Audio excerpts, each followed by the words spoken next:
Hi, in this video we are going to talk about typography. What is typography? Typography transforms language into a decorative visual element. Typography is one of the most important parts of UI/UX design, so it is worth your time to learn more about it.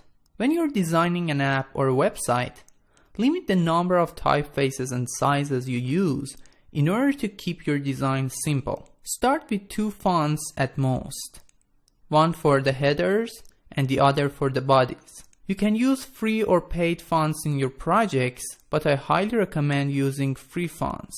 If you would like to use paid fonts, check the license carefully. You should inform your clients that they need to pay extra for using paid fonts.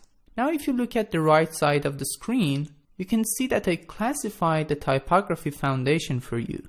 Let's check it out step by step. Right at the top, we have properties.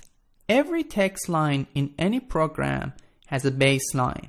As you can see, it is indicated here with the blue line.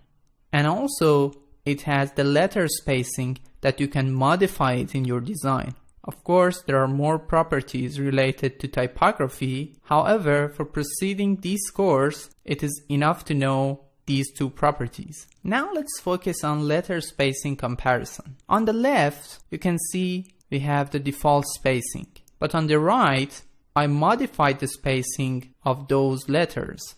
Depending on what kind of project you're working on, you can modify the letter spacing as you wish. Now let's talk about the weight of each font. Most fonts have at least 3 different weights, but some of them have more. For instance, a font can have 6 different weights. As you can see on your screen, we have here from light to bold. And last but not least, the classification of fonts. As you can see, we have 2 different classifications for fonts.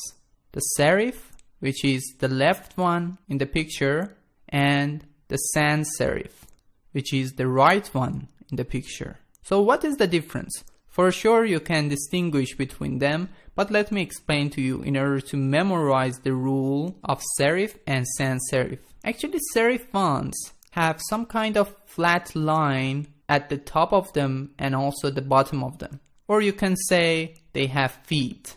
On the other hand, sans serif fonts do not have this kind of lines. Sans in English and French means without. So sans serif means without serif. You as a designer are responsible for choosing the best weight of fonts and also the best classification depending on what kind of project you are working on. Thank you so much for watching this video. I will see you in the next video.